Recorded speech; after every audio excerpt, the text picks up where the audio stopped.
सूफी संत जुनेद अपने शागिर्दों के साथ, अपने शिष्यों के साथ बाजार से होकर गुजर रहे थे कि उन्होंने देखा एक आदमी गाय को लिए खड़ा है। एक आदमी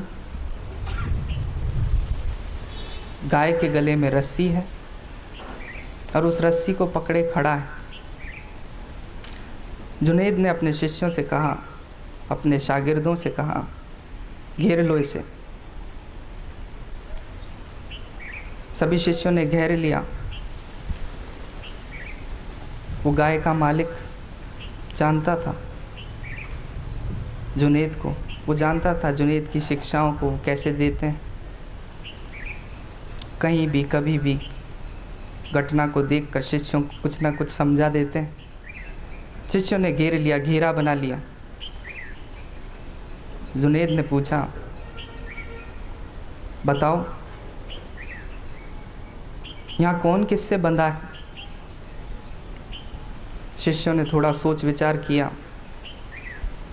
और कहा, गाय के गले में रस्सी है और इस आदमी ने उसे पकड़ रखा है, तो गाय इस आदमी से बंधी हुई है। यह आदमी ही इसका मालिक है। गाय का मालिक यह आदमी है। शिष्यों ने, सभी ने कहा। जुनेद ने शिष्यों से थोड़ा एक तरफ होने को कहा। वो जो आदमी गाय को पकड़े हुए था बड़ा खुश हो रहा था, मैं मालिक हूँ। जुनेद ने रस्सी काट दी। गाय जो बंधी हुई थी रस्सी से, जैसे ही आज़ाद हुई ताबड़तोड़ भागी, बिना रुके बाजार में होती हुई भागने लगी। वो आदमी भी पीछे पीछे भागने लगा गाय को पकड़ने के लिए। थोड़ी देर बाद आदमी गाय को लेकर के आ गया और आकर के जुनेद से कहा, ये भी कोई मजाक हुआ? जुनेद ने अपने शिष्यों को पुनः इकट्ठा किया और लगे शिष्यों को समझाने।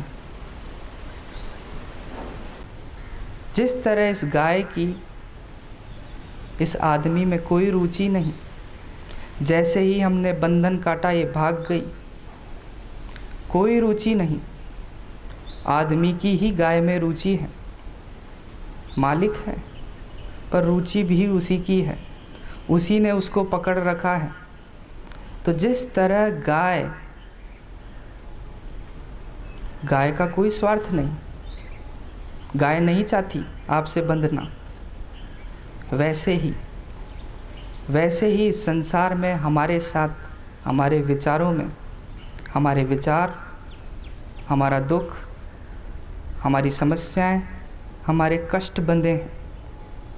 कोई भी कष्ट, कोई भी दुख नहीं बंधना चाहता आपसे, लेकिन आप रस्सियाँ पकड़ के बैठे हैं, जन्मों जन्मों से पकड़ कर बैठे हैं और काटने भी नहीं देते। कोई अगर काटता हो उसे नाराज़ हो जाते हैं, कहते हैं ये कैसी मजाक।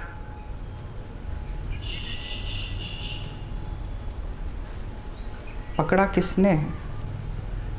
यदि आप छोड़ेंगे तो ही तो अनुभव होगा कि दुख ने आपको पकड़ा है या आपने दुख को पकड़ा है। उसे छोड़ने के साथ ही आप जान पाएंगे कि किसने किसको पकड़ा है।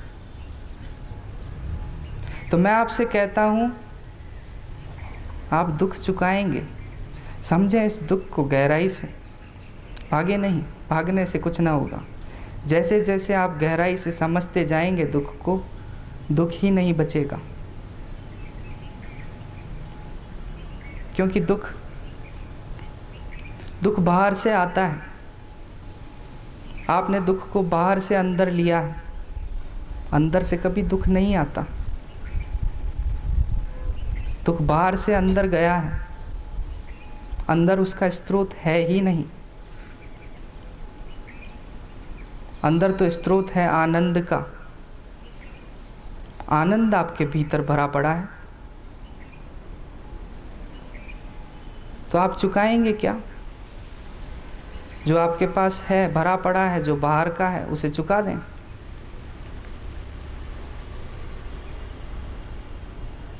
दुख ने आपको नहीं पकड़ा, आपने दुख को पकड़ा है। उसे बाहर से जहाँ पर भी जितना भी मिला पकड़ते गए, इकट्ठा करते गए, संजो कर रख लिया है। तो आप दुख को बाहर से भीतर ले गए हैं। और दुख की एक चीज़ आप सभी जानते हैं, आप सभी अनुभव कर चुके हैं। जितना आप दुख को दबाते हैं, दुख बढ़ता जाता है, और जितना आप उसे बाहर निकालते हैं, दुख कम होता जाता है। जितना आप बाहर फेंकते हैं, जितना आप निकालते हैं, दुख कम हो जाता है, और जितना आप दबाते हैं वो बढ़ जाता है। आनंद ठीक इसके विपरीत है। आनंद को आप जितना दबाते हैं वो घटता है, और आनंद को आप जितना बाहर लुटाते हैं, जितना फेंकते हैं, वो बढ़ता जाता है, क्योंकि उसका स्रोत आपके अंदर है। जैसे किसी कुएं में से यदि आप पानी खींचकर बाहर फेंकें तो चारों तरफ से उसमें पानी भरने लगेगा। उसका स्रोत अंदर है, और भी ज़्यादा ताज़ा, और भी ज़्यादा ताजगी भरा अनुभव आपको होगा। तो दुख और आनंद इस संबंध में एक दूसरे के विपरीत हैं। दुख को आप जितना दबाते हैं बढ़ता है, बाहर निकालते हैं तो घटता है। आप चाहते हैं दुख घटे, दुख कम हो। आनंद इसके विपरीत, जितना दबाते हैं कम होता है, और जितना आप बाहर फेंकते हैं, बाहर निकालते हैं, जितना आप लुटाते हैं, बढ़ता जाता है।